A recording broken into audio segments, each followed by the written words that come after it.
Seja bem-vindo ao RosaCast, o podcast que te aproxima do mundo jurídico.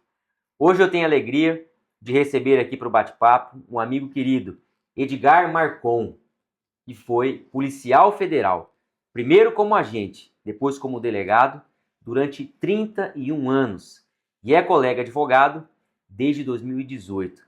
A nossa conversa vai passar por muitas histórias. Ele foi, por exemplo, agente da Polícia Federal em Ponta Porã, na fronteira com o Paraguai. Tem muita história a respeito disso.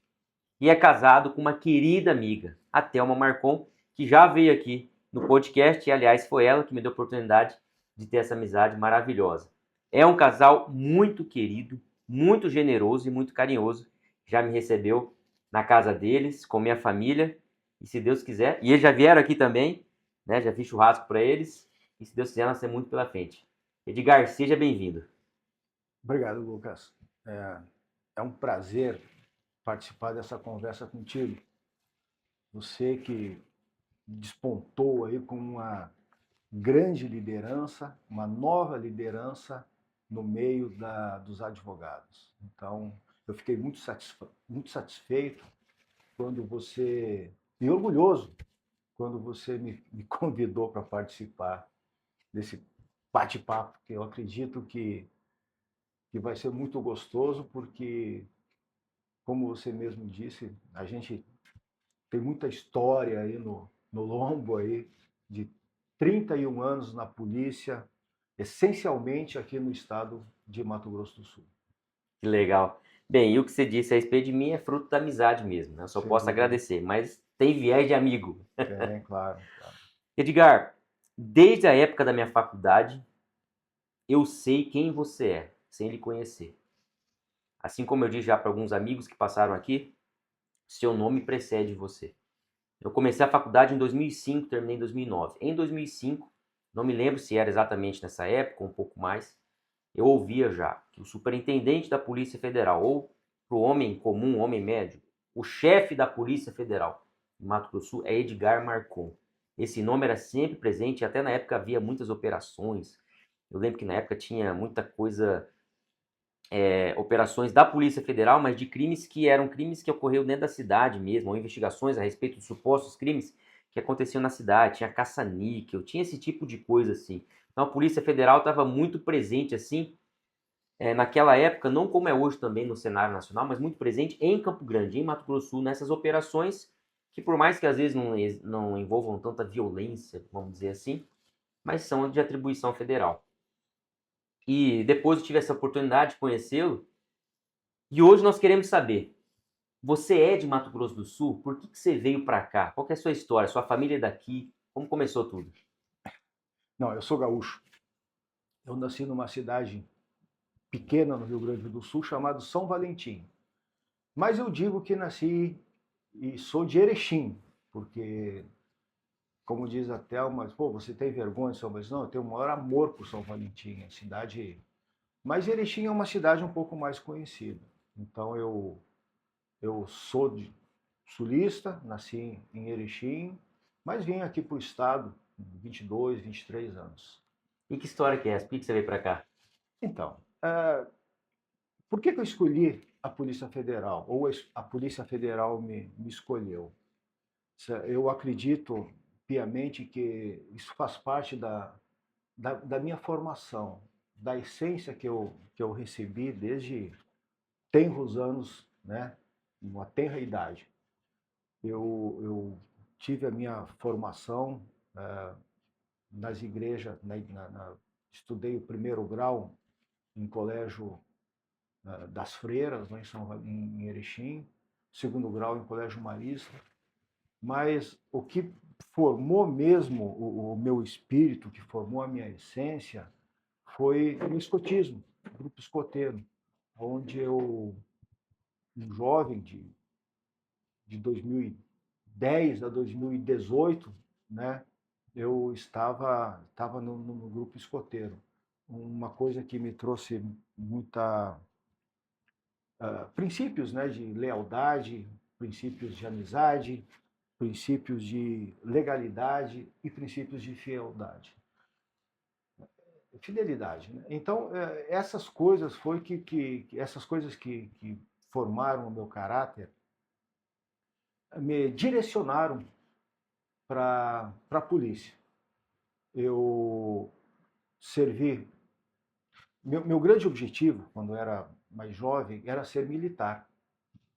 Aí eu servia na aeronáutica, em Canoas, né, no Rio Grande do Sul, mas depois de um ano servindo, eu vi que aquilo lá não ia me levar para onde eu queria chegar. Então eu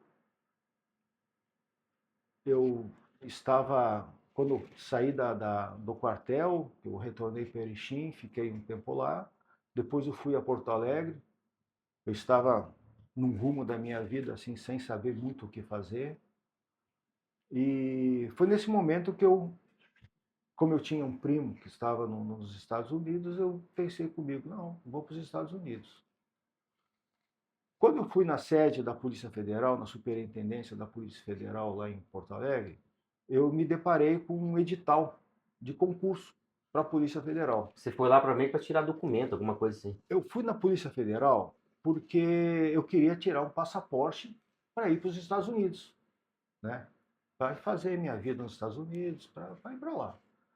É por isso que eu digo que na nossa vida surgem várias encruzilhadas, né? E são justamente nesses momentos que nós definimos o nosso futuro. Por quê? Porque quando nós temos um objetivo, nós temos que encontrar o melhor caminho para chegar nesse objetivo. Eu estava indo para os Estados Unidos e me deparei com um edital de um concurso. Aí eu lembro de ter visto no edital que era concurso para delegado da Polícia Federal, agente da Polícia Federal, papiloscopista e escrivão da Polícia Federal. E tinha censor também na época. Isso foi em 84, 85.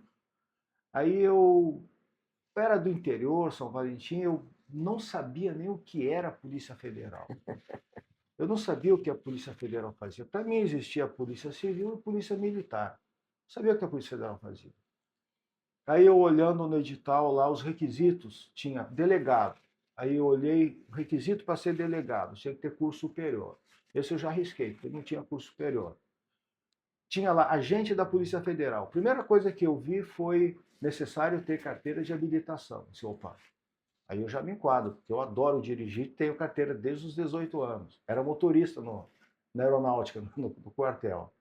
Aí escrivão e papiloscopista não precisava ter carteira de habilitação. Disse, bom, você é agente da Polícia Federal. Fiz a inscrição no concurso, já me animei, porque eu já tinha um outro rumo, já tinha um outro objetivo, que era ser um policial federal. Chegou o concurso, passei, fui para Brasília, né? Em Brasília eu fiquei sabendo um pouco melhor o que era um delegado, né?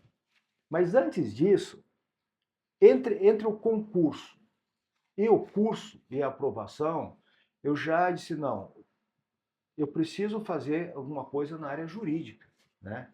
Polícia é na área jurídica.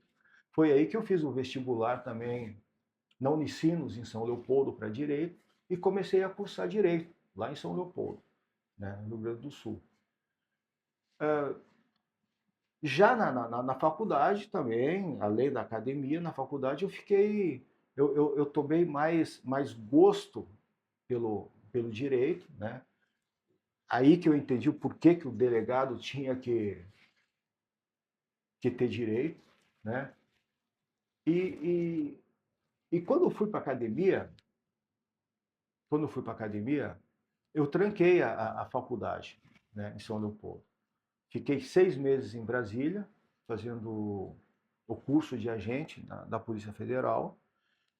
E ao final do curso teve a escolha de vagas, né?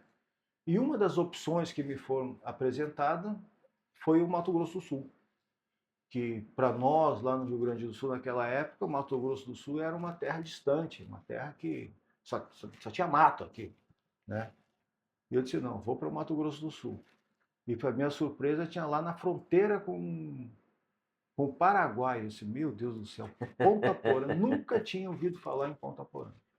Disse, vou para lá, fui para Ponta Porã. Então você não sabia da fama de Ponta Porã, que tinha as histórias de contrabando, de tudo mais. E Não eu sabia. acho que a época não tinha tão forte também essa questão do tráfico de drogas, né, Edgar? Ali na região. Não, nessa época, em Ponta Porã, estava começando um tráfico de maconha, mas era pouca coisa. Era tanto que eu fiquei 3 anos em Ponta Porã como agente, né?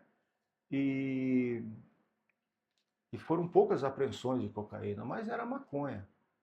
Mas como eu sempre fui uma pessoa voltada ao legalismo, eu sempre quis fazer da minha profissão como policial. Você sabe aquela história da andorinha?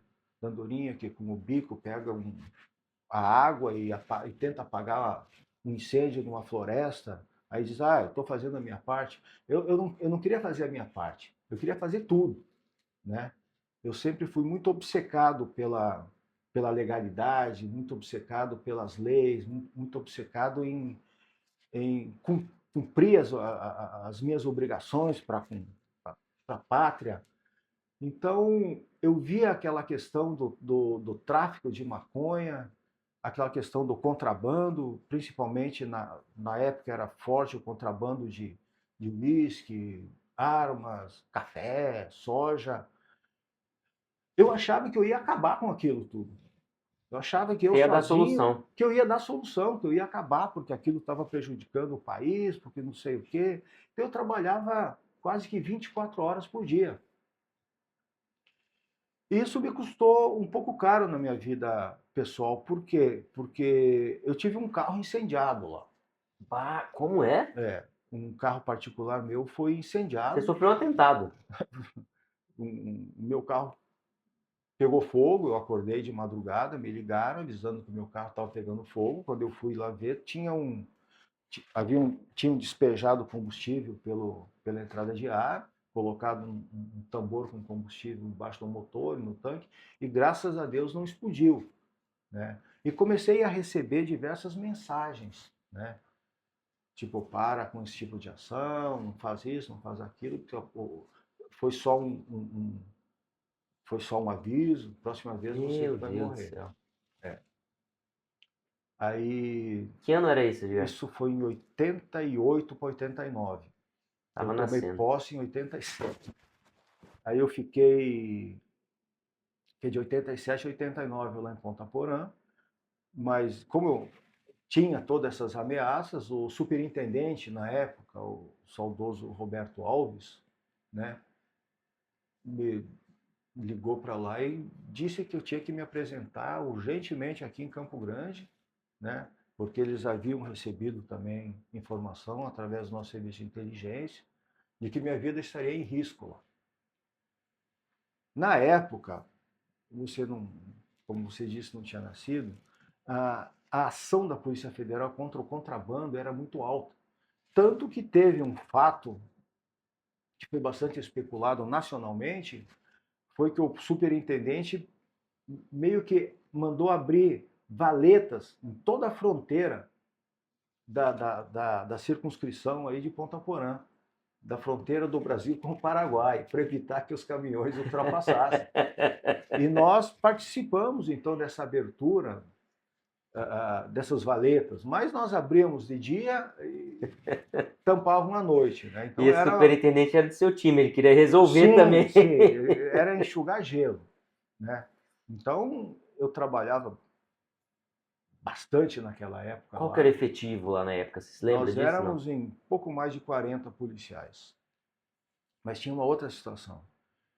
Um efetivo de 40 policiais estão trabalhando assim a cada momento, que uns 15 policiais? 10 policiais? No efetivo de, a cada momento, meia dúzia de policiais Sim. que trabalhavam, assim, em operações, né, na rua. Foi aí que o Roberto Alves me chamou, eu vim para cá, né, com o meu carro queimado. Ele disse, você não pode mais voltar para Ponta Porã. Até aconteceu um outro fato Na época, o Caco Barcelos, que é o repórter da TV Globo, esteve fazer uma matéria sobre isso lá em Ponta Porã, e eu o acompanhei. Aí ele disse, não, mas não pode ter esse perigo todo, não sei o quê, vocês estão aumentando, né? Eu, tá bom. Então ele ficou 2 ou 3 dias fazendo a matéria, eu fiquei acompanhando ele lá, né? E ao final da matéria, eu disse, o Caco Barcelos, eu acho que eu vou te acompanhar até Campo Grande, né? Porque eu acho que é meio perigoso, né? Vocês, né? Sozinhos, não sei o quê. Eu disse, não, pode deixar, não precisa. Aí ele estava vindo para Campo Grande e ele sofreu também uma ameaça. Aí ele retornou para Ponta Porã e aí Ó, que acho que eu vou querer seu aí que acompanhamento. nós o acompanhamos até Dourados, né? Depois ele seguiu o caminho. Então essa foi alguma das minhas ações como agente em Ponta Porã. Fiquei pouco tempo lá, 2087, 89, aprendi muito, né? E cheguei aqui em julho de 89, na superintendência. E então, em Mato Grosso do Sul, você ficou em Ponta Porã esse tempo, depois veio para Campo Grande. Já nesse período, você pensava em ascender para a posição de membro da polícia como delegado? Não? Sim, eu sempre tive, para mim, o objetivo de ascender na carreira policial, né? E o objetivo meu era ser delegado da Polícia Federal, para ascender a cargos de direção também dentro da Polícia Federal. Foi aí que eu conheci a minha esposa, a Thelma, né? E a Thelma, acho que ela já até falou para você que o sonho dela era fazer medicina. Ela fez um vestibular de medicina em Presidente Prudente, e aí não passou, né? Aí ela disse, eu vou tentar outro. Eu disse, olha, Thelma, ela disse, não, eu vou fazer medicina e você faz direito, você começa, retorna teu curso de direito, né? Eu disse, olha, se você fizer medicina, eu vou retomar meu curso de direito, mas eu vou voltar para o Rio Grande do Sul. Eu não tenho nada aqui, né? Você vai para Prudente, né? Não tem por que eu continuar aqui. Ela disse, não, então fazer o seguinte, eu faço direito contigo. Olha aí. É. E foi aí que, então, que em 90 eu retornei ao curso de Direito, né? E ela também fez o vestibular. Até tem uma coisa que eu lembro até hoje, porque no dia que eu fui lá na PUC-MAT para fazer a minha inscrição, eu fui com um grande amigo meu, um grande colega, que é o Rubênio Marcelo. O Rubênio Marcelo é um imortal da Academia de Letras sul-mato-grossense agora. E nós estávamos na fila da inscrição, né? Nós dois na fila, aí tinha um rapaz na nossa frente assim, ele dizia, não, porque eu sou da Polícia Federal, porque eu sou quase um James Bond, eu salto de paraquedas, mergulho, não sei o quê. Aí eu e o Marcelo, eu e o Rubem, um olhava pro outro assim, e o cara contando, não sei o quê, falando pro pessoal da fila. Garganteando. Garganteando. É. Aí o Rubênio chegou nele e disse, escuta, pô, que legal, você é da Polícia Federal, né? Você, eu sou da Polícia Federal. Eu disse, tá bom, você é lotado aonde? Você trabalha aonde? Ah, trabalho aqui em Campo Grande, sou, né, tô lotado, entorpecente, não sei o quê. Eu disse, puxa, mas que engraçado, porque aí nós dois apresentamos aqui, porque nós somos da Polícia Federal, somos lotados aqui em Campo Grande, não te conhecemos, isso deve ser o 007 mesmo. Aí eu disse, me desculpe, é que eu quero ser da Polícia Federal. Então, tá bom. É um fato que. E foi colega de turma esse cidadão? Não foi nada, nem conheço o rapaz, nem Não, lembro mas quem da ele é. faculdade de Direito, Não não? lembro quem ele Não? é. Não lembro. Não lembro mais, porque foi uma coisa tão bizarra assim que a gente. Acho que foi um incentivo para ele não entrar na faculdade. Vou até perguntar pro Rubens se ele lembra quem era, mas acredito que não. Mas foi isso, então, aí eu comecei já no segundo ano de Direito, né? Me formei em 2003. 93. 93. Formei em 93. Eu tinha 5 anos de idade. É. Formei em 93, mas só que a faculdade foi bastante difícil, porque na época nós trabalhávamos muito como agente, né? Ainda o pessoal ainda trabalha hoje, mas na época era uma época Era mais na unha que é. Era diferente, porque nós tínhamos muito mais trabalho de campo, muitos trabalhos operacionais. Que hoje a tecnologia supre isso, seria isso? Em parte sim, né? Antigamente nós tínhamos que fazer as chamadas campanas, né? Que é ficar observando na casa de um alvo por 20, 30 dias. Hoje em dia, com um trabalho com a tecnologia, isso o pessoal fica dentro de casa, né? Fica dentro do escritório ou em casa mesmo, fazendo esses acompanhamentos, né? Mas na época não, na época era. Então nós perdíamos muitas aulas. E aqui você fez o curso de Direito e já logo depois de formado já começou a prestar o concurso para delegado. Como que foi Sim, isso? no final do meu curso já abri o concurso para delegado. Foi aí que. Na época provavelmente não é igual agora, né? Praticamente todo ano tem concurso, que a Não, carreira. não abria de 3, 4 anos. Não era assim tão Nesse sentido você teve sorte rápido até, como né? hoje. Sim, eu só tive sorte, né? Sorte porque estava acabando o curso e já foi aberto o concurso para delegado. E aí, como que foi isso? Delegado eu voltei para Brasília então, né? Aí eu já, como agente especial, né? Porque você começa na profissão como um agente de terceira classe, segunda classe, primeira classe, especial. Aí quando consegui atingir ao ápice, né? Agente especial, voltei para delegado terceira classe, né? Aí eu, como delegado terceira classe, eu assumi aqui no Mato Grosso do Sul de novo, né? Eu retornei para cá e trabalhei em várias áreas aqui como delegado, trabalhei no entorpecente, trabalhei na imigração, previdenciário, onde participei de várias operações. Trabalhei até 2010, quando eu fui convidado para ir para São Paulo, para ser delegado regional de combate ao crime organizado em São Paulo. Foi lá que eu trabalhei com o Dr. Leandro Daiello, que posteriormente veio a ser diretor-geral.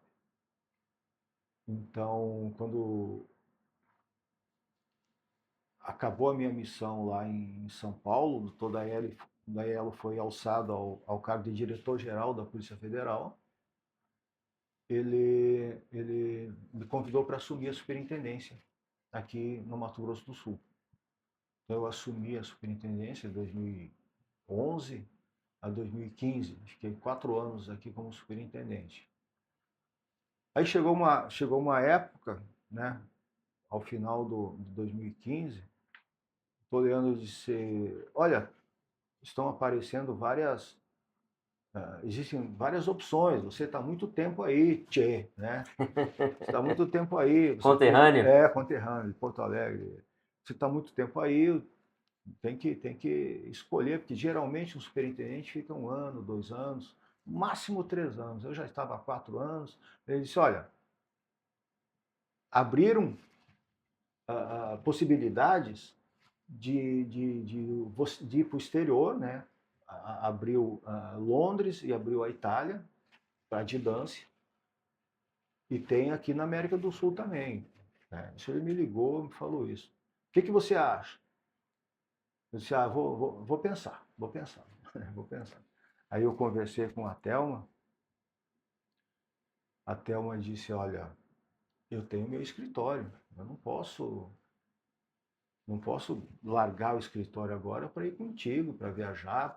É melhor a gente ficar aqui no Brasil mesmo, né?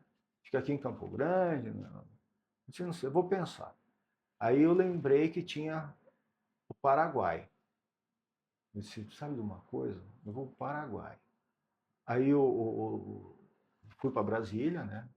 Leandro ela: e aí, tchê? Vai para onde? Vai para Londres ou vai para Roma? Eu falei: vou para Assunção. Ele: Que maluco! eu adoro Assunção. Ele falou: mas pode ir para a Europa. Eu adoro Assunção. E é aí que eu digo que na vida da gente aparecem essas encruzilhadas, que você sempre tem escolher um caminho. E depois eu vi que foi uma boa escolha. Por quê? Porque infelizmente, em 2016, ela perdeu a sócia dela, né? Caiu de avião com o marido dela, né? Se acidentaram, morreram os dois. E o escritório Resina e Marcon, né? Tinha a Thelma e a Jane Resina como sócias. E a Thelma teve que assumir praticamente o escritório, né? Tanto que até hoje o nome do escritório é Resina e Marcon, em homenagem a Jane, a quem até aprendeu tudo que ela sabe no direito e continua com essa memória para ela. Aí que eu larguei a superintendência e fui para Assunção. Mas uma coisa importante é que quando eu fui chefe da delegacia de imigração aqui, que tira o passaporte. Aí quando eu fui para ser delegado de combate ao crime em São Paulo, eu vi que lá a superintendência tinha os postos de passaporte nos shoppings, né? A ideia foi sua, cara. Eu já tinha conhecimento Aqui disso. para nós. O primeiro ato, quando eu assumi a superintendência aqui em Campo Grande, eu disse, eu vou levar a migração, o passaporte para o shopping. E graças a Deus nós levamos o passaporte para o shopping de Campo Grande, que está lá até hoje, maravilhoso, prestando um excelente serviço à comunidade. Então é você que nós temos que agradecer. Tá Não. aqui, ó, todo mundo descobriu. Porque eu assim, ali hoje continua sendo distante a Polícia Federal, onde está ali a sede. Então imagina antigamente, né? Ali, certo, devia ser o final da cidade para aqueles lados. E é interessante também que na Polícia Civil, as delegacias são distantes geograficamente uma da outra, territorialmente, né? E não é o caso da Polícia Federal, porque naquela sede ali existem várias delegacias, inúmeras. E uma delegacia, às vezes, é uma sala, ou uma divisão com 2 ou 3 salas, né? Nós estamos acostumados com esse modelo de delegacia, do dia a dia da Polícia Civil, que é um prédio só de uma delegacia, né? Hoje tem as integradas, mas geralmente um prédio, cada delegacia tem as suas celas e tudo mais. Ali é tudo junto, né? Sim, a Polícia Federal, ela possui as delegacias especializadas e as descentralizadas.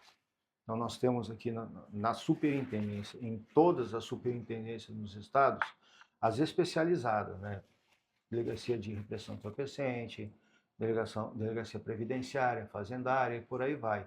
E temos no interior, em cidades chaves, né? Por exemplo, Mato Grosso do Sul temos Ponta Porã, Dourados, Naviraí, Corumbá, Três Lagoas, temos descentralizadas, são delegacias também, mas que fazem numa só estrutura, tem todas essas atribuições especializadas. Para atender o interior, né? Para atender o interior. Legal. São braços da superintendência. Edgar, agora me diz uma coisa, sendo franco conosco. Quando você era agente, depois delegado, qual que era a sua visão, vamos dizer assim, a respeito dos advogados, não da advocacia? A advocacia, qualquer autoridade, qualquer pessoa valoriza. É uma atividade prevista na Constituição, necessária para o resguardo dos direitos, para a manutenção do Estado Democrático de Direito, das instituições. Mas muitas vezes, o embate, vamos dizer assim, ou o dia a dia da advocacia com a polícia não é dos mais amistosos, né? Por que será, aliás, que nós, advogados, vemos ou achamos que a polícia sempre está exagerando, né? Bom, essa é uma visão da advocacia. Hoje você é advogado, mas nós estamos falando da sua vida como policial. E, na verdade, você ficou 31 anos, né? Na verdade, o coração mesmo, vamos dizer assim, seria da Polícia Federal. Mas como que era a sua visão? E como que você via, além da sua visão, a visão dos seus colegas, agentes e delegados, sobre os advogados? O policial, geralmente ele é um legalista, mas um legalista que eu digo ele coloca a lei acima de tudo, acima de qualquer outra motivação. E alguns, né? Isso mais antigamente, agora a coisa está um pouco mais pacificada nesse sentido. Exige ser nível superior para todos os cargos, então as pessoas já têm uma noção diferente do trabalho do advogado e do trabalho policial. Mas antigamente nós como policiais, víamos o advogado como alguém que protegia o crime, não o criminoso, né? Mas essa é uma questão que pelo que eu tenho visto nos policiais, uma questão que já está quase que superada, isso, né? O profissional da polícia já entende que o profissional da advocacia tem que cumprir o seu papel, são papéis constitucionais e tem que ser feito. Ninguém defende o crime, né? O advogado defende o criminoso, né? O advogado faz de tudo para que o criminoso, se for culpado, que tenha uma pena justa, né? Então eu acho que essa questão ainda existe, ainda existem alguns problemas, mas na maioria dos casos já está superado. Agora,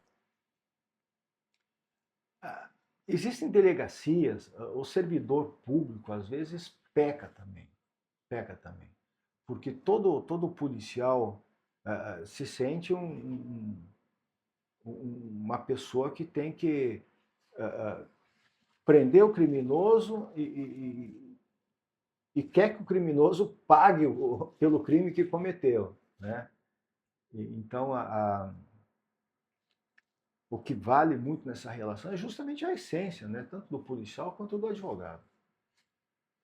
Sabe que algumas vezes, e até você falou, pô, antigamente era assim, hoje em dia está melhorando. Primeiro, a melhor maneira de você resolver um problema, ou a imagem equivocada, uma relação não está boa, uma luz que está turva, é você reconhecer que tem um problema, né? Então, de alguma forma, isso já existiu, né? Essa dificuldade. Ou a polícia vê mal, enxergar mal, ou de maneira equivocada o trabalho do advogado, né? E da mesma forma a advocacia, assim, no dia a dia, cara, especialmente com advogados criminalistas, nós temos, assim, essa visão quase absoluta de que, especialmente em delegacia, nesses atendimentos mais barriga no balcão, mais pessoal, mais, né, não obter um inquérito, conversar com o delegado a respeito de algum assunto que não envolva ali um flagrante propriamente dito, uma oitiva ali, ou especialmente uma ação ostensiva ali no momento, né, tive uma dificuldade grande, assim. Eu já ouvi relato de vários colegas, Edgar, que têm a impressão ou sentimento de que talvez para um agente de segurança pública, talvez muitas vezes a justiça é feita só na investigação ou só no cumprimento de medidas ostensivas. E aqui vai um sentimento, às vezes, da própria sociedade, né? De que no judiciário haverá impunidade. Ou porque há muita demora na tramitação processual, ou porque o judiciário solta, a polícia prende, o judiciário solta, ou porque quem tem muito dinheiro consegue bons advogados, enrolar o processo e chegar a uma prescrição, ou puxar um fiozinho que está solto numa investigação que é boa como um todo, mas esse fiozinho derruba toda a investigação. Então, no geral, um sentimento de que isso da sociedade a gente vê bem. Não vou dizer isso a respeito da polícia, primeiro porque eu tenho todo o respeito, segundo porque eu estaria generalizando. Mas um sentimento de que no judiciário as coisas, na área penal, na área criminal, não vão dar certo, especialmente para os ricos. Então, que aquele momento ali da busca e apreensão, do cumprimento do mandado de prisão, é o único momento em que aquela pessoa investigada vai passar algum vexame, alguma vergonha, alguma sensação de restrição de um Estado atuando, que é totalmente equivocado também.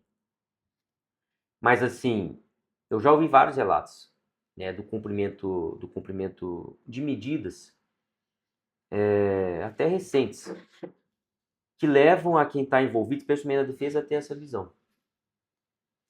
E se ela existe mesmo a larga escala, porque topicamente ela existe. Eu sou testemunha, eu já ouvi de amigos. Mas se ela em larga escala, é um equívoco muito grande, né? E precisa ser corrigido. Agora, de outro lado, a polícia também, eu tenho vários amigos delegados de polícia, é um enxuga-gelo muito grande, como, aliás, o serviço público brasileiro. A demanda pelo serviço público é infinita, nunca vai acabar. Aliás, ela sempre vai aumentar. os recursos públicos são escassos, né? Então eu fico imaginando também, você contou lá de Ponta Porã, mas você como superintendente ali, você vê, você tem uma prisão privilegiada. Muitas vezes quem está na polícia sabe os crimes que podem estar ocorrendo, a localização, mas não tem estrutura suficiente para combater, meu Deus do céu, né? Enfim, não sei o que você acha dessas coisas. Não, você tem toda a razão. Você fez um diagnóstico muito relevante. Você viu a posição do policial, que muitas vezes ele realmente acha que está enxugando gelo. Eu já vi casos do preso, do criminoso, sair da delegacia antes que o policial. Antes que o policial faça todas as formalidades, o preso já saiu. Isso deixa realmente um sentimento de indignação no policial. Existem outras questões também dessas que você falou. O judiciário é muito moroso, né? Não só no julgamento, mas nas decisões para determinar determinadas diligências, né? Diligências que dependem de uma decisão judicial, às vezes num inquérito policial que tá em andamento, que precisa ser uma decisão rápida, levam meses, né? Então o delegado e o policial da investigação às vezes fica lamentando, pô, mas por que o juiz não está vendo que esse troço é urgente, que ele precisa autorizar uma busca, autorizar uma interceptação, autorizar, porque o fato está acontecendo, o crime está acontecendo, né? E a gente não pode fazer nada sem essa autorização judicial. Ou quando faz uma busca e apreensão que aprende o computadores, telefones, autorização para quebra, para abertura desses equipamentos leva meses também, né? Fica esse material parado numa custódia de provas, sem ter autorização para que a perícia faça o trabalho. Então existe realmente uma série de fatores que ajudam a criar Esse clima, assim. esse clima entre polícia e advogado, né? Então as coisas têm que andar para se fazer justiça, como que é o que todo mundo almeja, tem que andar em conjunto, tanto na parte policial, quanto na parte judicial, quanto ao Ministério Público. O Ministério Público, às vezes, também não concorda com uma decisão da polícia. Então, existe esse clima, assim, é por isso que cria, né? É por isso que cria essas confusões de que existe, não direi inimizade, mas existe essas rusgas, né, entre as forças. Né? Isso tudo tem que ser melhorado, isso tudo tem que ser estudado, tem que se apresentar soluções para esses problemas. Porque nós vemos aí, o crime tá presente aí nas nossas portas, o crime está nos semáforos, né? Às vezes fala-se em crime organizado, mas o que mais afeta a população não é o crime organizado. O crime organizado é uma coisa macro. O que afeta é esse pequeno criminoso que vai num semáforo e mata uma pessoa para roubar um celular. Então são essas pessoas, esses criminosos, que a população, que a sociedade, que o governo tem que se preocupar. Hoje tem algumas cidades brasileiras que tá inaceitável. Não é inaceitável, sempre será, né? Mas assim, é um nível de violência, de roubo, assim, nessas batidas, vamos dizer assim, altíssimo, né? São Paulo hoje ninguém mais pode andar com o celular na mão. Rio de Janeiro é a mesma coisa. Eu falo dos locais onde, de alguma forma, eu tive experiência, né? Recentemente, no ano passado, um amigo advogado, um querido amigo, estava em São Paulo. Ele é um advogado criminalista, inclusive. Saiu na frente do hotel, mandando um WhatsApp para a esposa e teve o celular roubado ali, né? Então, é muito difícil, né? E acho que o que você está falando também, o que a gente tá enxergando junto aqui, é que de alguma forma esse clima equivocado ou pesado é fruto de um sentimento de insatisfação, assim, né, com o efeito da sua própria profissão, mas não naquilo que está no alcance da pessoa, né? É isso, é um investigador que representou pelo deferimento do judiciário de medidas que estão em reserva de jurisdição, ou o judiciário que vem um delegado, apresenta numa delegacia, mas ele tem a competência ali, está recebendo 10 por dia e também ele é insatisfeito porque não tem a capacidade de avaliar o elemento, né? Da mesma forma que o delegado estudou e tem a convicção do que ele está pedindo, o juiz tem o direito e o dever de conceder essa medida com a mesma segurança e imparcialidade, né? Que ele é mais distante dos fatos e mais o dever de imparcialidade é mais forte. Mas sabe que a advocacia criminal sofre muito assim mesmo com essas coisas, muito. E você está me trazendo o outro lado, né? Tá colocando pra gente. O agente de segurança pública também sofre, de alguma forma, porque as medidas dele são ineficazes, né? Ou porque Sim. quando ele prende o outro solta, ou porque quando ele pede uma medida para aprofundar a investigação demora muito. E acho que especialmente nos crimes hoje digitais, né, cibernéticos aí, parece que a bandidagem está sempre um passo à frente, né? Parece não. É, Tá tá sempre, mesmo, né? tá um passo à frente. Tá um passo à Então, frente. assim, uma coisa que às vezes eu comento em casa com a minha esposa e com os amigos também.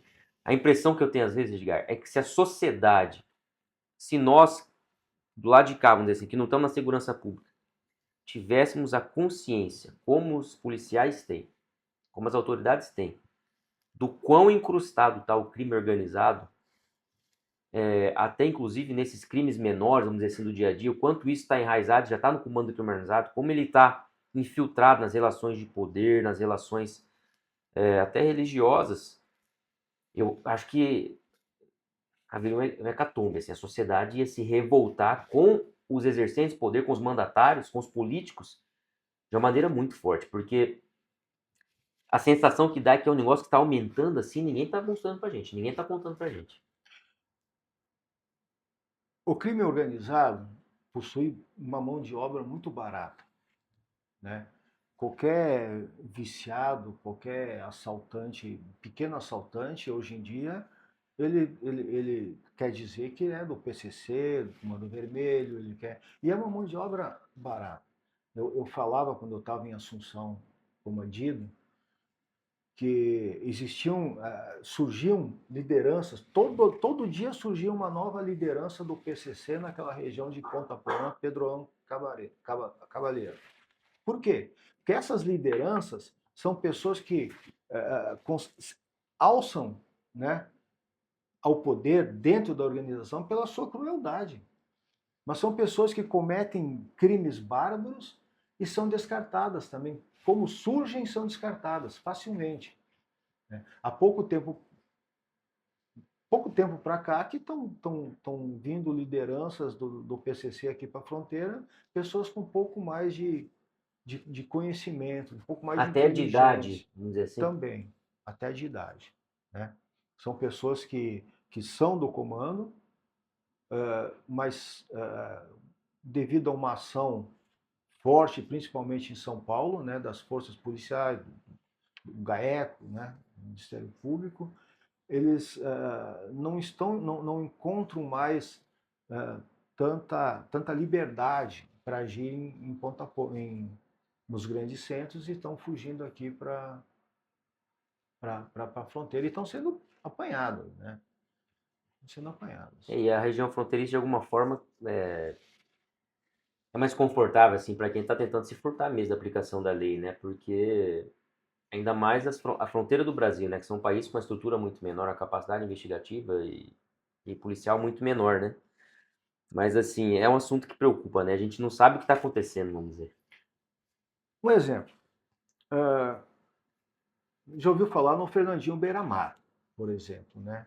Fernandinho Beiramar, ele quando foi perseguido no Rio de Janeiro, devido aos crimes que ele tinha cometido lá, ele se escondeu aqui em Coronel Sapucaia, né?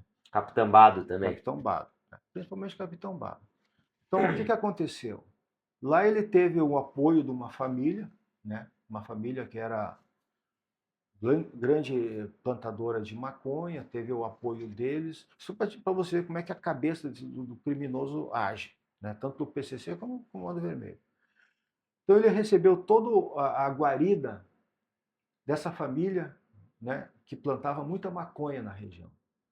Aí Fernando Beiramar disse, pô, mas por que eu vou ficar comprando a maconha para levar para o Rio de Janeiro?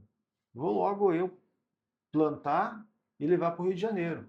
Aí ele deu um jeito de mandar executar toda a família de quem estava tomando conta dele. Nós vimos esse tipo de ação também recentemente em 2006, 16, 17, em Ponta Porã, quando um grande traficante lá também, brasileiro, foi morto a mando do PCC. Né? Então, Essa notícia circulou o mundo, inclusive, né? Foi uma operação assim, sim, com estrutura forte, né? Armas de alta então, capacidade, né? é por isso que eu falo, o crime organizado, atualmente, quando ele entra para dominar, né? Ele domina tudo. E aí nós já vemos, por exemplo, em São Paulo, o crime organizado participando de licitações em prefeituras, participando de licitações, né, tendo postos de combustível, concessionária de ônibus, Isso foi reconhecido políticos. publicamente pelo governador do estado de São Paulo, né? Então, Não é mais uma informação, vamos dizer assim, de segurança pública ou das forças policiais, né? exatamente, exatamente. É aí que eu volto ao que eu falei anteriormente. O Brasil tem que se preocupar com o crime organizado. Bom, tem que se preocupar com a cocaína que está indo para a Europa. Beleza. Mas nós temos que nos preocupar, nós enquanto cidadão desse país, temos que nos preocupar mais com o pequeno criminoso que está agindo, que está matando a população aqui. Né? Essa é uma preocupação que tem que ser diária, diária. Isso é feito com o quê? Com polícia na rua, com inteligência. E a tecnologia está aí para isso, né? Está aí para isso. Edgar, e na sua carreira policial, eu imagino que muitas vezes você esteve em algum ambiente com algum cara, alguma pessoa, alguma mulher que era investigado por você ou por algum agente que você conhecia ou por um delegado, né, em restaurante, sei lá, nos ambientes de convivência ou não convivência, de vivência mesmo na cidade. E até quando você foi superintendente, né? Porque você, quando chegou à superintendência, já era um homem da terra aqui, fez carreira policial em Mato Grosso do Sul. Então, como que era isso, né? Porque eu imagino que, bem, nós temos senadores, deputados, altas autoridades, pessoas muito ricas, que da mesma forma que eu, que era um estudante lá, que estava fazendo minha faculdade de Direito, sabiam quem era você, né? E de alguma forma tentavam, buscavam, ou iriam buscar chegar em você para fazer alguma pressão, alguma coisa. Você era um superintendente.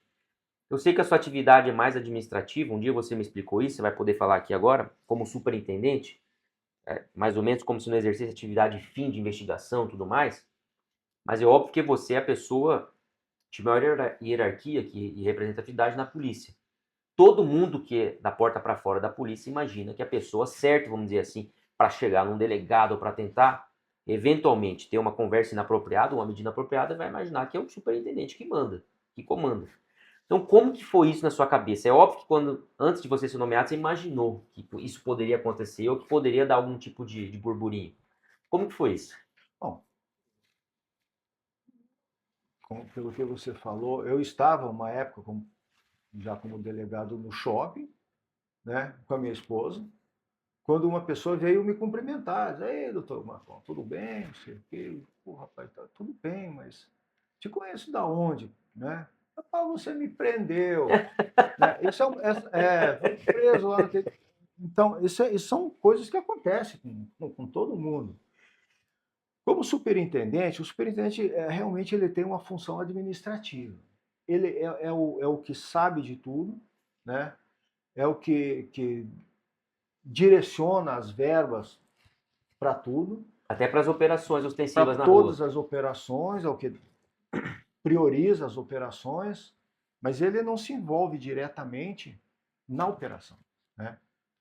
Então, a Polícia Federal, graças a Deus, você falou nessa questão de políticos, a Polícia Federal, graças a Deus, ela não tem gerência política. Né? Justamente por quê? Porque são policiais que são de outros estados. Né? Os delegados vêm de outros estados, passam um determinado tempo aqui e vão embora. Isso acontece em todos os estados Não é do acaso isso na Brasil. Polícia Federal, é Não, isso é uma regra, quase que uma regra, um né? costume aí de vocês? É o costume, né? Até para você ser alçado ao cargo de superintendente, por exemplo, que é um cargo em comissão, né? É muito difícil que o delegado que está lotado no estado ele seja o superintendente naquele estado.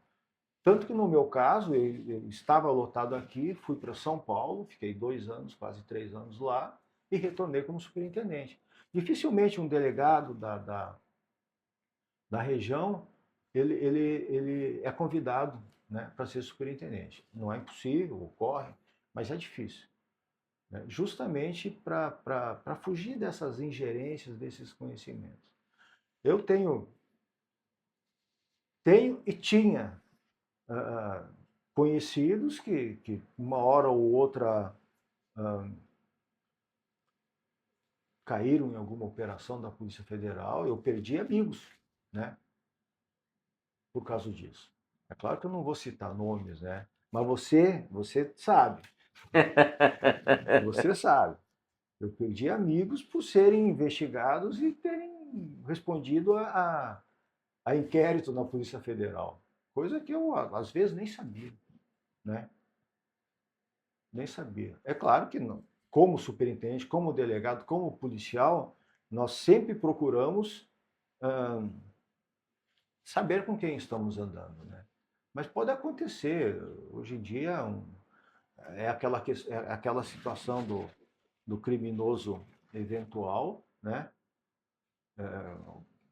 Situação essa que qualquer um de nós podemos cometer um crime, seja de trânsito, seja né, uma invasão na nossa residência, todos nós podemos cometer um ato ilícito, digamos, né? Existe, então, essa questão do criminoso eventual e daquele criminoso que é habitual, né? Então, o criminoso habitual, realmente nós temos que nos afastar. Tanto policiais como juízes, Ministério Público. Não é aceitável que pessoas que desempenham essas funções sejam vistas, frequentem casas desse tipo de gente. Incompatível, vamos dizer assim, né? Muito incompatível, muito incompatível. Nós vemos algumas situações aí de ministros do STF, por exemplo, né, comemorando com, com criminosos, né, em eventos e depois julgando. Então, uma coisa chata. O ministro pode estar dentro, ou o juiz, ou o policial, pode dizer, não tenho nada, não tem nada a ver, não vou beneficiar a pessoa e nem. Mas não fica bem. Não fica bem. Perante a população não fica bem. Perante a sociedade não fica bem. É a É, história da mulher do César, né? não basta ser honesta, ela precisa parecer ser honesta, né? Exatamente. Você fala, você comentou de ministros, né? E você vê que hoje é um sentimento generalizado entre todas as pessoas que pensam no assunto, inclusive de qualquer vertente política, de esquerda, progressista, de centro, moderado, de direita ou conservador. Todo mundo hoje tem uma severa crítica, vamos dizer assim, ao regime jurídico dos ministros, especialmente do Supremo. Tanto na atividade fim mesmo, que eles podem fazer, ou do que eles têm feito no exercício da jurisdição, como até mesmo na vida privada ou nas relações não comerciais, às vezes nas relações intelectuais ou acadêmicas, vamos dizer assim, né? É óbvio que é um assunto delicado, ainda mais porque se trata de autoridades que hoje têm exercido atribuição de investigação altamente contestável também. Vamos ser francos, todo mundo hoje tem algum receio de fazer crítica a ministro do Supremo Tribunal Federal.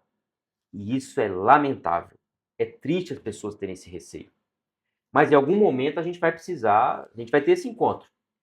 Esse encontro está marcado, a gente não sabe o dia nem a hora. Mas nós vamos precisar passar por isso, né, Edgar? Porque o próprio da República, né? A responsabilidade, o dever, os direitos são de todos. E são iguais para todos, né? Hoje a sociedade sente que não está correto. é óbvio que eles exercem juridicamente as atribuições e têm os mecanismos de defesa contra esse tipo de investida.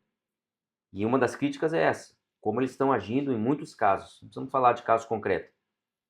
Mas isso está aí, não é mais latente só, não é algo que está aqui dentro do paletó, isso já é algo dito em eventos, inclusive. Em algum momento a gente vai ter que chegar nesse debate. Nesse debate eu digo dentro do legislativo, com normas, né?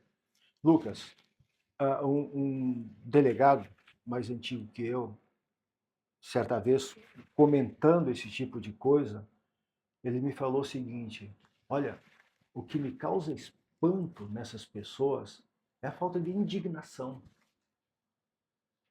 Vê que a coisa está errada, vê que estão fazendo a coisa errada, mas não ficam indignados com a coisa errada. E agora, de 2018 para cá, como advogado, às vezes eu fico me pensando também, vendo a nossa representação em Brasília, a OAB Nacional, por que, que a OAB Nacional é tão fica tão passiva de tantas coisas que acontecem que são claramente contrárias ao ordenamento jurídico, e o pessoal fica quieto, o pessoal não faz nada, o pessoal diz amém, o pessoal uma ordem, né, que tem força para isso. E aí eu volto naquele outro aspecto, Lucas. Eu vejo você. Por que, que eu simpatizei e te acompanho e te apoio? É justamente por essa falta, essa ausência de compromisso com os poderes. Você é um advogado independente. Você é um advogado que preza a lei e está buscando o melhor para a advocacia. E o melhor para a advocacia é o que é o melhor para a sociedade. Então eu vejo em você essa figura, né? Essa figura de representação, que eu não vejo em alguns outros colegas por aí. Né? Como eu te disse, eu sempre fui uma pessoa que sempre gostou da legalidade, né? Da lei, do cumprimento da lei, do cumprimento do que está escrito, do cumprimento do que está na Constituição. Eu não quero nem discutir agora essa questão do positivismo, do naturalismo, né? Eu sou um positivista, já fui maior ainda, né? Depois que depois de um tempo vendo como delegado, você começa a entender determinadas situações, né? Como uma pessoa que quer que a lei seja cumprida, ou como uma pessoa que já vê o criminoso no seu lado mais humano. Pô, por que, que o cara cometeu um crime? Qual que é a motivação dele? Né? Uma coisa que eu já comentei contigo, que me chamava muita atenção, quando eu era policial ainda, principalmente como agente, que nós íamos no presídio levar presos, e no dia das visitas existiam várias pessoas que não tinham familiaridade com aquele preso. Eles iam lá para conhecer o criminoso porque se apaixonavam, principalmente as meninas, se apaixonavam por esse mundo cão, né? Se apaixonavam pelo criminoso. E não queriam saber que crime eles tinham cometido. Isso sempre me fez pensar, pô, mas a mente humana é muito engraçada, né? E aí eu vi que realmente, em vez de ser aquele cara, aquele delegado, aquele policial turrão, né? A idade, né? A idade nos faz ver coisas que na nossa juventude, às vezes, a gente não quer ver, né? Então foi isso que me transformou, que aflorou um pouco mais esse lado mais humano, né? De procurar entender a essência desse criminoso. Por que, que o cara cometeu o crime? Eu não digo por que, que o criminoso eventual, como eu comentei contigo, mas por que, que esse criminoso habitual foi levado ao crime? Né? Porque isso desperta atenção, desperta curiosidade e desperta amor nas pessoas também. Então, isso como advogado, e voltando ao tópico que você colocou, né? Por que da falta de indignação? Edgar, mas sabe que é nisso que você está falando? Hoje, até no sistema OAB, a gente tem visto a manifestação de alguns presidentes de seccional, parece que como se estivessem despertando. Dá para ver também que esses mesmos presidentes, alguns foram reeleitos e outros vêm de grupos que estão há muito tempo no poder. Então, de alguma forma, você vê que já não é a mesma coisa que era antigamente, quando a OAB era o farol da sociedade. Ela iluminava o caminho que a sociedade devia andar ou o lugar para onde a sociedade devia olhar. É como se esse despertar do sistema OAB, ainda localizado, quero crer, desejo do fundo do meu coração, que seja o início do despertar generalizado do nosso sistema OAB, porque os advogados em si, os advogados pessoas, já despertaram e estão reclamando. Eu quero crer que esse despertar institucional está começando e vai contaminar, vamos dizer assim, todo o sistema, contaminar positivamente. Mas é como se a sociedade tivesse empurrado, né, algumas lideranças na OAB em alguns estados, como a gente tem vindo aí, ou as forçado a tomar essa atitude, ou despertado nelas, né, a clareza de ver que esse assunto precisa ser levado adiante. Abusos de ministros, que no mais das vezes, ou todas as vezes, na verdade, no final vai prejudicar a advocacia, as prerrogativas do advogado. E ainda mais, no final, vamos dizer assim, se pudesse dizer, a cidadania. Ela que é defendida pela advocacia, né? Então, e outra, você falou também, pô, você às vezes ia fazer alguma operação, alguma atividade enquanto policial num presídio e via pessoas que não tinham nada a ver com presos, com internos, estarem ali na tentativa de conhecê-los, de desenvolver algum tipo de proximidade de relação, porque estavam encantadas com a parte ruim do ser humano, que é o crime, vamos dizer assim, né? Que é a corrupção de valores, enfim. A advocacia também tem um papel nisso, no sentido de liderar o oposto.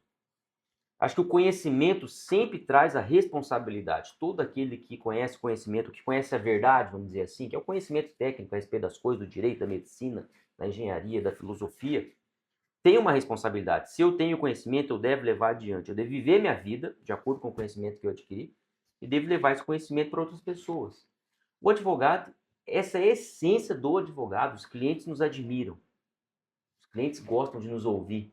Quando um cliente quer conversar muito numa reunião, você vê que já saiu do assunto do processo ou do problema específico, ele quer às vezes um conselho na vida, porque ele admira. E eu acho que aqui é o papel do advogado, como interlocutor no debate público, ou na vida das pessoas, de ser um exemplo, vamos dizer assim. Não um exemplo, não é para ser melhor, mas é para levar as ideias, é para levar o debate.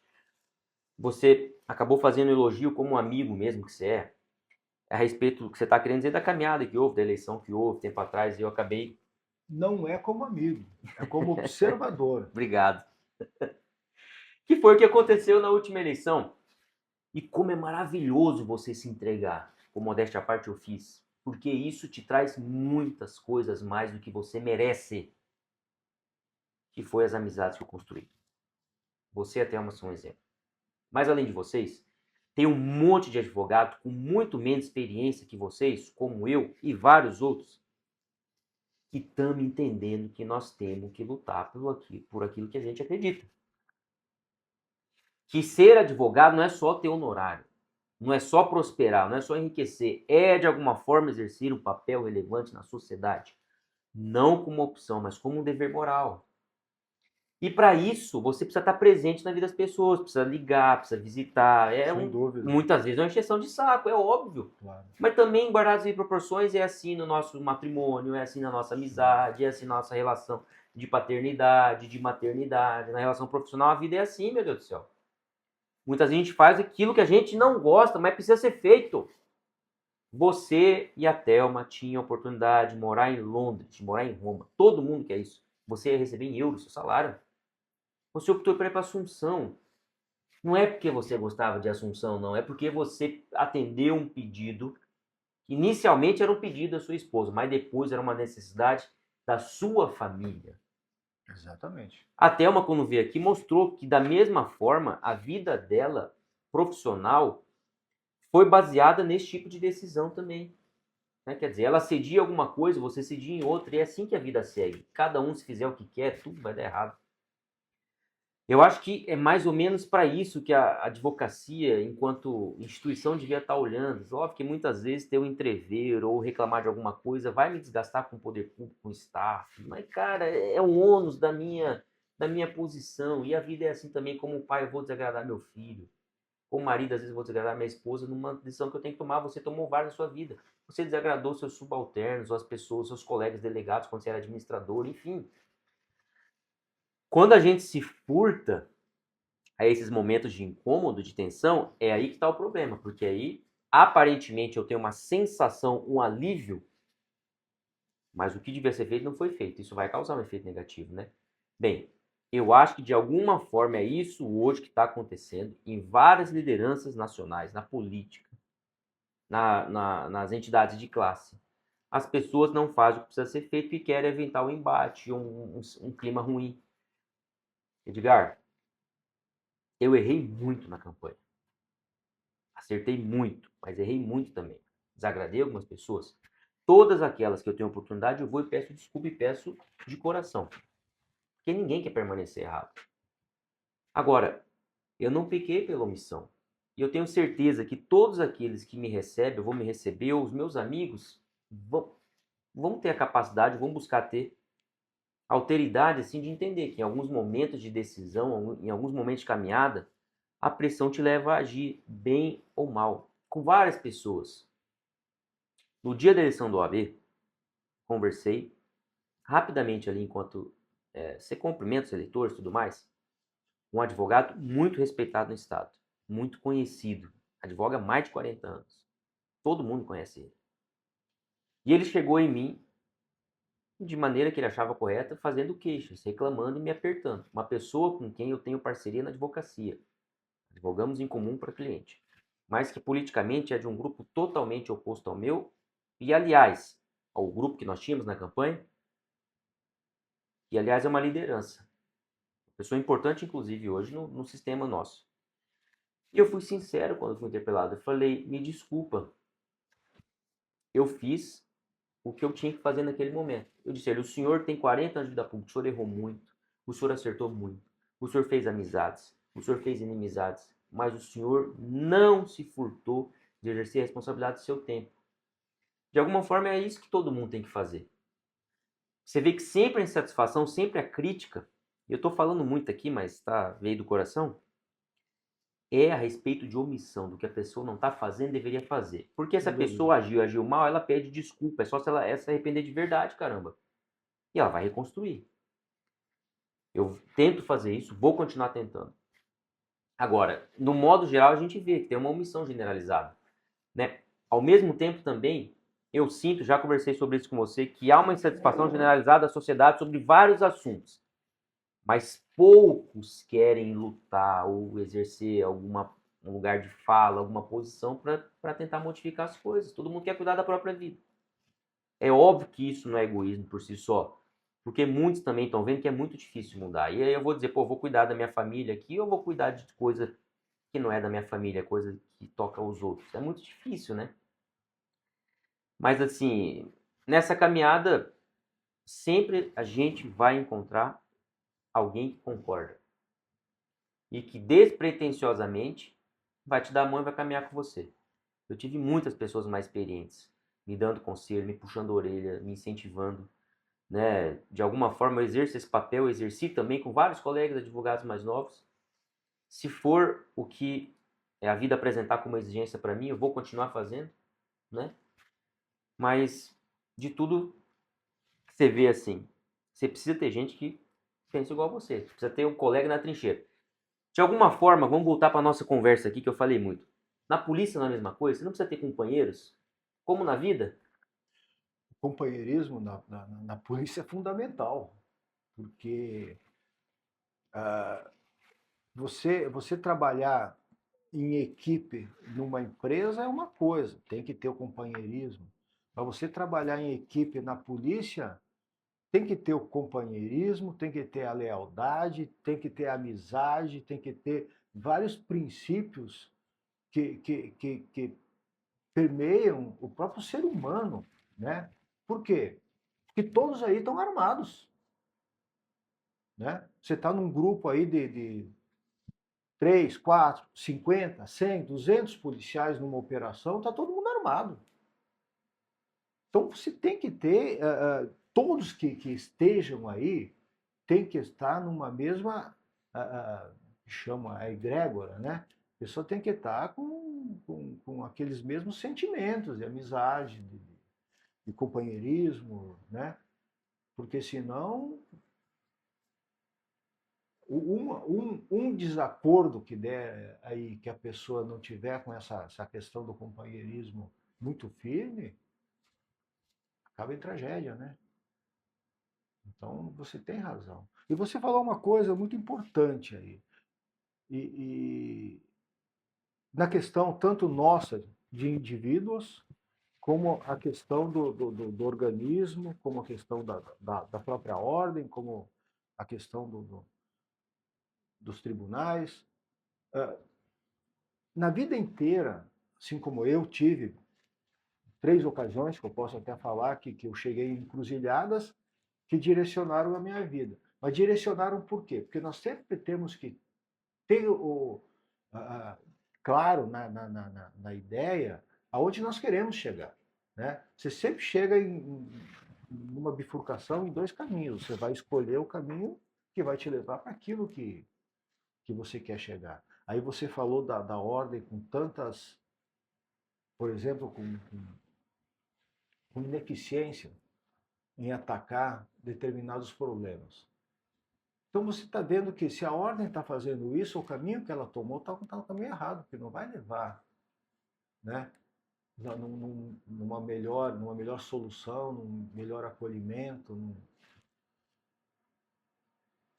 Você tem que voltar atrás, então, para pegar o outro caminho, né?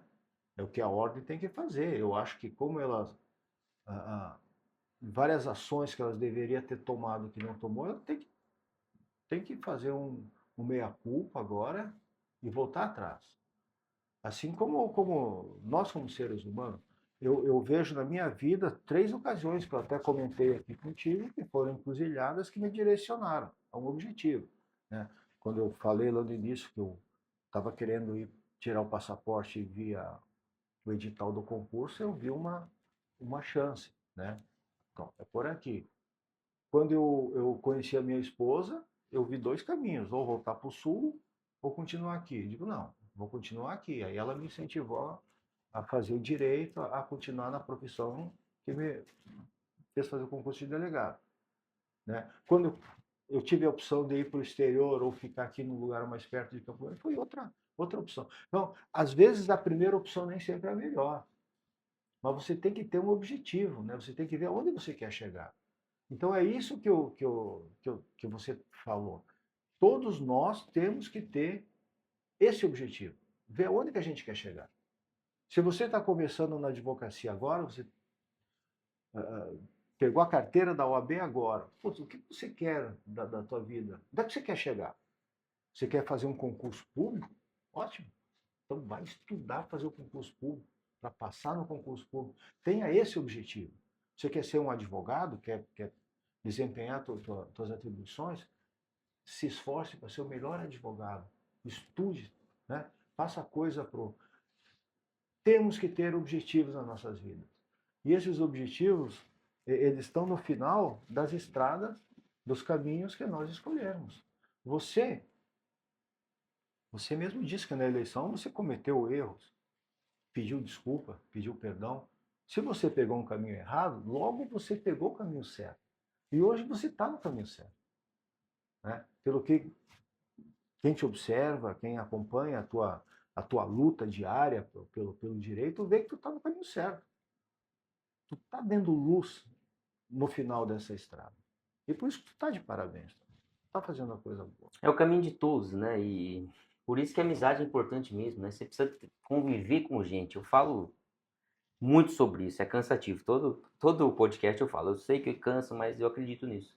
Você tem que conviver com as pessoas que pensam igual a você. Você não pode conviver. Você não pode conviver com as pessoas porque você tem algum interesse. Em alguma hora isso vai esgarçar. Isso não vai dar legal. Uhum. Mas se você convive com quem tem o mesmo valor, o mesmo princípio, quer as mesmas coisas assim, de vida mesmo, não de coisas materiais, vamos dizer assim, você vai andar bem, você vai estar bem em qualquer lugar, qualquer circunstância, né, cara? Eu tento fazer isso. Não sei se eu estou fazendo certo, mas assim, se a ferição disso é as amizades que eu tenho, ou que estão chegando, ou que chegaram, eu tenho certeza que eu estou no caminho certo, Edgar. E é isso, meu amigo. Nós vamos caminhando aqui para o final da nossa conversa. Foi muito legal conhecer sua história. Nós vamos ter outras oportunidades de sentar de novo e bater um papo novamente sobre outras coisas, não só aqui no podcast, mas na vida. E eu queria que você deixasse alguma mensagem. Tem muita gente aí que está iniciando a advocacia, mas pensa também na carreira policial, ou que está na faculdade. Nós temos muitos estudantes que assistem e de alguma forma pensam nisso. Mas eu queria que você deixasse um recado final, uma mensagem de fé e de esperança para os nossos ouvintes, nossa audiência. Então, eu deixo um recado que nós costumávamos sempre ouvir dos nossos agentes, dos nossos policiais mais antigos, quando estávamos em alguma situação à espera de algum alvo, à espera de alguma situação de crime e que demorava para acontecer, que eles nos falavam sempre paciência e persistência. E com essas palavras na cabeça, nós sempre conseguimos atingir os nossos objetivos. Então é isso. Em frente. Paciência e persistência. Paciência e persistência. Sempre em frente, né? Em frente. Obrigado, meu amigo. Obrigado, Luca. Foi um grande prazer ter participado desse momento aqui contigo. E você que acompanhou esse episódio, siga-nos nas redes sociais, no nosso Instagram e no YouTube. Compartilhe também o nosso conteúdo com todos os seus amigos. Até já!